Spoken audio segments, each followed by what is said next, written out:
నమస్తే, welcome to our channel. నేను విశాల్ని. గతంలో కోల్డ్ ఫెస్టివల్లో అప్పటి పర్యాటక శాఖ రోజా ఆక్రమణలకు దారితీసింది. అయితే దీని మీద పూర్తిగా విశ్లేషించడానికి మనతో పాటు ఉన్నారు senior journalist doctor Kanakadurga Vadlamani గారు ఉన్నారు. వారిని అడిగి కొన్ని విషయాలు మనం తెలుసుకుందాం. నమస్కారం. నమస్తే. గతంలో కోల్డ్ ఫెస్టివల్ అంటే జరిగింది, అంటే అరకులో. అయితే అందులో పర్యాటక శాఖ రోజా ఆక్రమణలకు దారితీసింది. దీని మీద మీ స్పందన ఏంటి మేడం? అంటే గతంలో ఆవిడ పర్యాటక శాఖ మంత్రిగా ఉన్నప్పుడు రోజా ఆ కోల్డ్ ఫెస్టివల్ అని నిర్వహించేది. ఆవిడ కోల్డ్ ఫెస్టివలే కాదు, మనకు తెలుసు ఆడుదాం ఆంధ్ర కావచ్చు, 100 కోట్ల స్కాము, తర్వాత ఈ టూరిజం డిపార్ట్మెంట్కి సంబంధించి ఆవిడ వివిధ చోట్ల ఫెస్టివల్స్ అవి పెట్టి ఆవిడ కూడా డాన్స్ చేసింది కదా చాలా చోట్ల. సో ఎక్కడికక్కడ ఆవిడ అక్రమాలు చేసింది. మామూలుగా ఆడుదాం ఆంధ్ర స్కామే కాకుండా ఈ టూరిజం స్కామ్ కూడా ఇప్పుడు బయటపడుతుంది అన్నమాట. సో ఇప్పుడు ఆమ్రపాలి ఎవరైతే ఉన్నారో ఆవిడ టూరిజం ఎండి ప్లస్ టూరిజం అథారిటీకి సిఇఓ, ఆవిడకి పూర్తి బాధ్యతలు ఇచ్చింది. ఆవిడ తెలంగాణ నుంచి వచ్చిన ఐఏఎస్ అన్నమాట. సో ఆవిడకి పూర్తి బాధ్యతలు ఆంధ్రప్రదేశ్ ప్రభుత్వం ఇచ్చింది. అందులో ఆవిడ చాలా స్ట్రిక్ట్ ఆఫీసర్ అని పేరు ఉంది మనకి. కాబట్టి ఆమ్రపాలి ఇప్పుడు మొత్తం అంటే అరకు వ్యాలీలో కోల్డ్ ఫెస్టివల్ అని చేస్తారు. యాక్చువల్గా ఈ కోల్డ్ ఫెస్టివల్ ఏంటంటే, అంటే మనకి తెలిసి చైనాలో జరుగుతుంది ప్రతి ఏటా. ఈ కోల్డ్ ఫెస్టివల్లో చల్లటి ఆహార పదార్థాలు తింటారు. అంతేకాకుండా ఆ రోజు మంట పెట్టరు, అంటే పొయ్యి వెలిగించరు.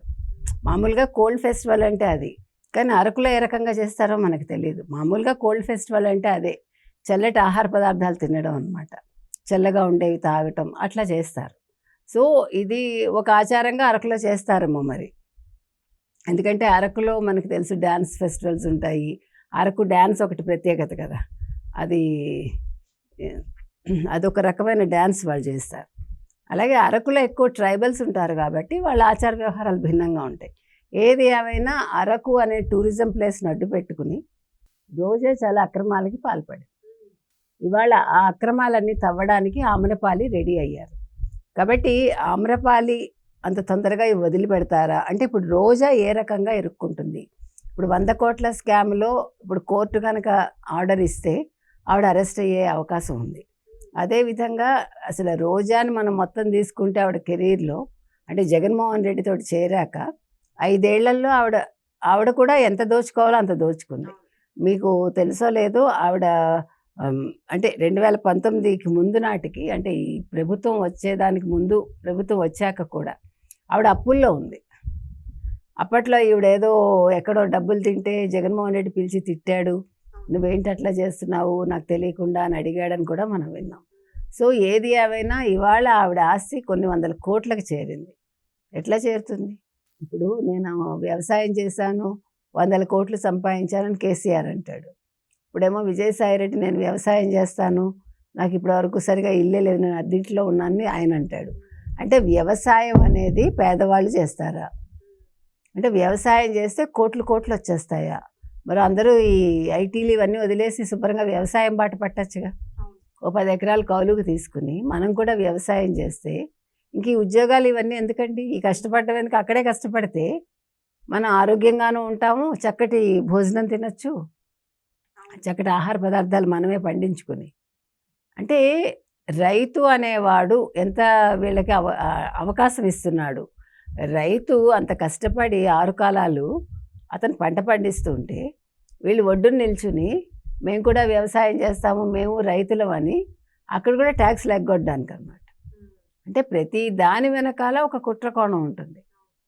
కాబట్టి ఇప్పుడు విజయసాయిరెడ్డి కూడా అదే బాట పట్టాడు. మరి రేపొద్దున జగన్మోహన్ రెడ్డి కూడా వ్యవసాయం చేస్తానంటాడేమో మనకు తెలియదు. ఫామ్ హౌస్లో ఉంటుంది కదా, ఖాళీ స్థలం ఉంటుంది, ఆ ఖాళీ స్థలంలో పంటలు పండిస్తానంటాడేమో సరదాగా. దాని మీద నాకు బోల్డ్ వస్తుంది, డబ్బులు వస్తాయి, నాకు ఆదాయం వస్తుంది. ఎలాగా ఇప్పుడు ఇవన్నీ సీజ్ చేసేస్తే అప్పుడు అదే పని చేసుకోవాలి, లేదంటే పులివెందులు వెళ్ళి పంటలు పండించుకోవచ్చు కదా సరదాగా. ఏది ఏమైనా రోజా అనే ఆవిడ ఇవాళ ఆమ్రపాలి చేతికి చిక్కుతుందండి. రోజా చేసిన అక్రమాలు ఏవైతే ఉన్నాయో అవన్నీ కూడా ఆవిడ మొత్తం వెలికి తీసి ఆవిడ విచారణ మొదలు పెడితే అది అంతటితో ఆగదు. ఎందుకంటే ఆమ్రపాలి చాలా స్ట్రిక్ట్ ఆఫీసర్ అని మనం ముందే చెప్పుకున్నాం. కాబట్టి ఇవాళ రోజాకి గడు రోజులు మొదలయ్యాయా? నిన్నటి వరకు ఎగిరెగిరి పడ్డ రోజా ఇప్పుడు ఏం చేస్తుంది అనేది మనం వేచి చూడాలి. అయితే ఇప్పుడు మళ్ళీ వార్తలు కూడా వస్తున్నాయి మేడం. నారా లోకేష్ గారు రెడ్ బుక్ అనే దాంట్లో రోజా పేరు కూడా వస్తుందా రాదా అనేది వార్తలు కూడా వస్తున్నాయి. దీని మీద మీ స్పందన ఏంటి మేడం? ఎందుకు రాదు? రెడ్ బుక్లో రోజా పేరు కూడా ఉంటుంది ఖచ్చితంగా. ఎందుకంటే రోజా ఎంత తక్కువ తిందా, నోరు ఎట్లా పడేసుకుంది, ఆవిడ చేసిన అక్రమాలన్నీ ఉన్నాయి కదా. కాబట్టి నారా లోకేష్ ఎవరిని వదలరు.